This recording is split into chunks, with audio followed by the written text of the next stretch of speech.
la concentration exprimée en ppm, partie par million. Qu'est-ce que ça veut dire? On parle ici de masse de soluté.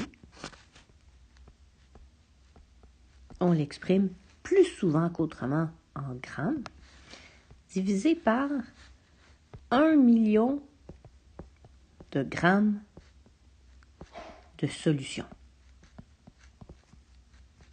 Quand j'exprime ma concentration de cette manière-là, on dit que la concentration est en ppm.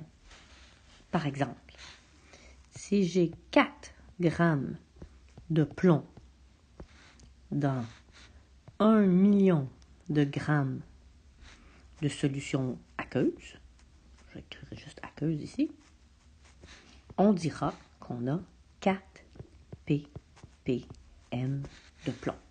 C'est une concentration.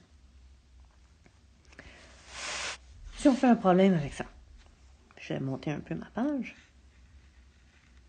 Si je vous dis, quelle est la concentration en ppm si j'ai 3 grammes de plomb dans 100 litres d'eau?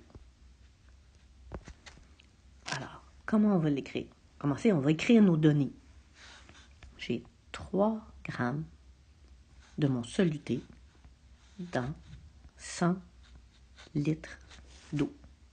C'est une concentration. Seulement, ce n'est pas les unités que je veux avoir. Je veux transformer ça pour avoir des grammes de soluté sur 1 million de grammes de solution. Je vais regarder mon numérateur. Ça va bien, mon numérateur. J'ai les grammes. Je vais les garder. 3 grammes. Il va falloir que je travaille au dénominateur. 100 litres. Comment je peux transformer des litres en grammes? Ma solution aqueuse, elle contient de l'eau plus du plomb. Mais franchement, tellement peu de plomb que la masse volumique de ma solution, c'est la masse volumique de l'eau, 1 gramme par millilitre. Alors, comment je peux faire pour transformer ici mes litres? Je vais commencer par les mettre en millilitres. Donc, 100 litres, c'est fois 10 à la 3. 1, 2, 3 millilitres. Ensuite, je vais transformer mes millilitres en grammes. J'ai toujours mon même numérateur, 3 grammes.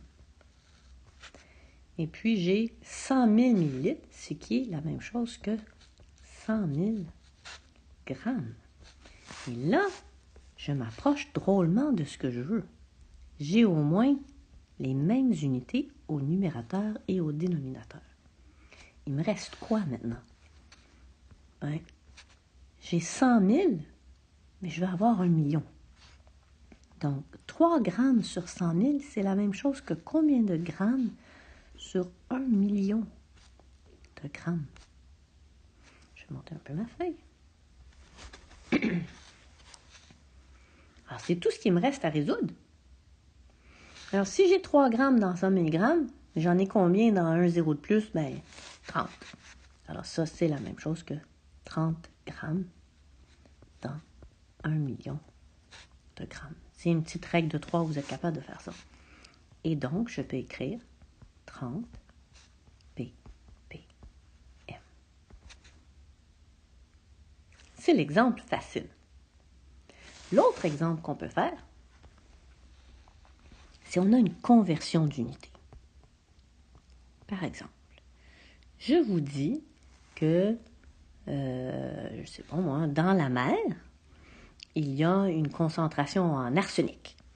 Puis, je vous dis, en arsenic, la concentration est 0,004% masse volume. Et je veux savoir, ça, c'est équivalent à combien de ppm? C'est toujours juste un jeu de transformation d'unité. Je vais réécrire ça comme il faut. Alors, ça fait quoi? Pourcentage masse-volume, ça veut dire, ça, c'est des grammes. Ça, c'est des millilitres. Puis, pourcent, ça veut dire que j'en ai 100 millilitres. Alors, j'ai 0,004 grammes sur 100 millilitres.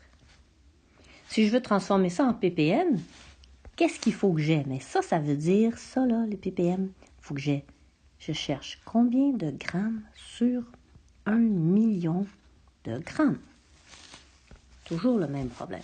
Alors, j'ai des grammes au numérateur. Ça va bien, je les garde. 0,04 grammes. C'est généralement le dénominateur qui est le problème. Est-ce que je peux passer de 100 ml de solution, qui est essentiellement de l'eau, à une masse?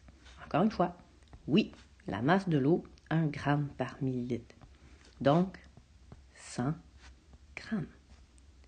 J'ai mes grammes en haut, mes grammes en bas. Il suffit maintenant de faire ma règle de 3 pour savoir c'est combien sur 1 million de grammes.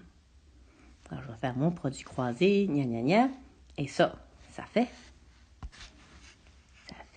40 grammes sur 1 million de grammes que je peux écrire comme 40 ppm. Maintenant, vous pouvez faire les problèmes qui sont à la page 71, les numéros 1 et 2, et aussi sur la photocopie, les problèmes qui sont manuscrits. Quand vous serez rendu à l'aise, vous arrêterez, vous en finirez en devoir, puis vous passez à la deuxième vidéo sur la dilution. Voilà.